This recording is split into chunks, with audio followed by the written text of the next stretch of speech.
मुंबई की तेज रफ्तार जिंदगी में ऊंची ऊंची इमारतों के बीच एक नाम था रोहन मेहरा।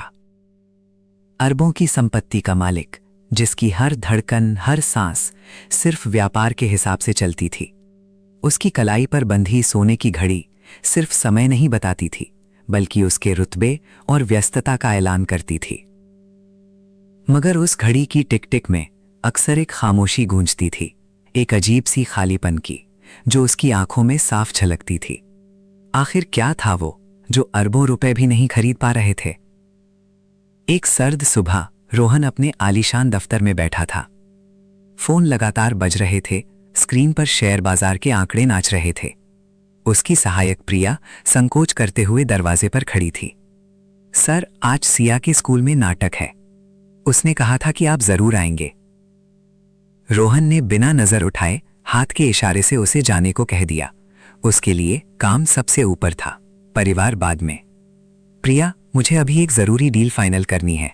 सिया को बोलो अगली बार। ये अगली बार कभी आता ही नहीं था। प्रिया उदास होकर चली गई। रोहन को लगा उसने सही फैसला लिया है। उसे लगता था पैसा सब कुछ खरीद सकता है, खुशियां भी, रिश्ते भी और समय भी। देर रात जब वो अपने खाली विशाल बंगले में पहुंचा तो सिया अपने कमरे में सो रही थी। उसके स्टडी टेबल पर एक ड्राइंग पड़ी थी, एक परिवार का चित्र।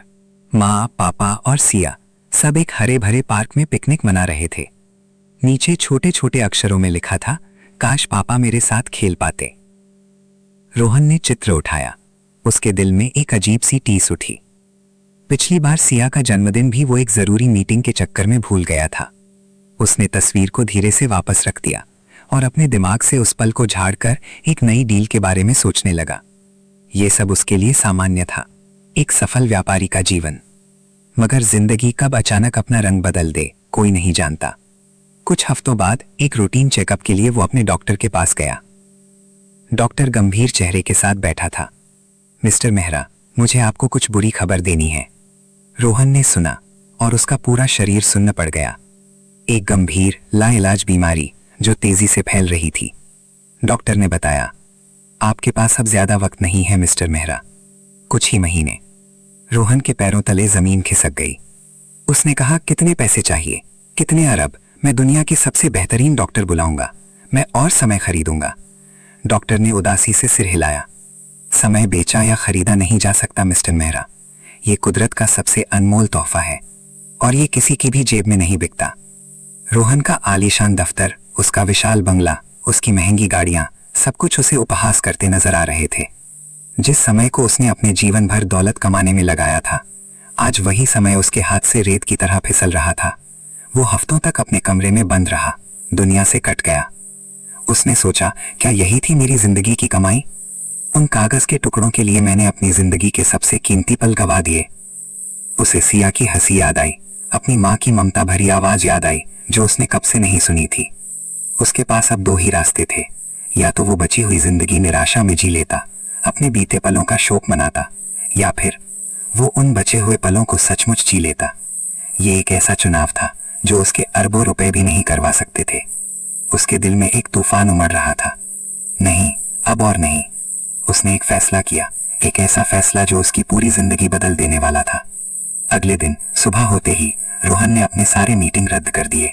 उसने अपने सबसे करीबी सलाहकारों को बुलाया और अपनी कुछ कंपनियों को बेचने का निर्देश दिया। अब मुनाफा उसका लक्ष्य नहीं था, बल्कि समय था। दोपहर में वो खुद सिया के स्कूल पहुंचा। सिया उसे देखकर हैरान रह गई। पापा, वो दौड़कर उससे लिपट गई। रोहन ने उसे गोद में उठा लिया। उसकी आंखों में पहली बार एक गहरी, सच्ची खुशी झलक रही थी। चलो सिया, आज हम कहीं चलेंगे। वो उसे लेकर एक छोटे से पार्क में गया जहां उसने अपने बचपन में खेला था। सिया झूलों पर झूल रही थी और रोहन उसे धक्का दे रहा था। उसकी हंसी पूरे पार्क में गूंज रही थी।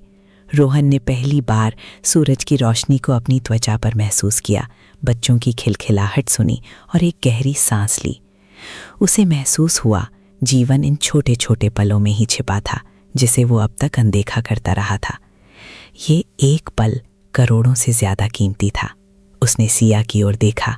उसकी आंखों से खुशी के आंसू बह निकले। पहली बार नहीं, बल्कि शायद आखिरी बार, सही मायने में। रोहन ने अपने बचे हुए कुछ महीनों को पूरी तरह से जिया। उसने सिया के साथ वो पिकनिक की जिसका उसने चित्र बनाया था। उसने अपनी बूढ़ी माँ के साथ नदी किनारे घंटों बिताए, उनकी पुरानी कहानियाँ सुनी। उसने अपने पुराने स्कूल में जाकर बच्चों को अपने अनुभव बताए, उन्हें समय का मोल समझाया। उसने सिया को साइकिल चलाना सिखाया, उसके छोटे छोटे कदमों को थामे, उसके साथ हर पल को जिया। वो हर सुबह उठकर सूरज को उगते देखता, हर शाम तारों को गिनता। उसने दौलत नहीं खरीदी बल्कि जिंदगी खरीदी। कुछ महीनों बाद रोहन मेहरा इस दुनिया से चला गया। वो किसी बड़े अस्पताल में नहीं बल्कि अपने घर में अपने प्रियजनों से घिरा हुआ, चेहरे पर एक शांत मुस्कान लिए हुए सोया था। उसने ज़्यादा समय नहीं पाया, लेकिन जो समय उसे मिला था उसने उसे पूरी तरह से जी लिया। अमीरी पैसों में नहीं, उन पलों में है जो जिंदगी को असली मायने देते हैं। क्योंकि दौलत तो खरीदी जा सकती है पर समय की एक भी सांस नहीं।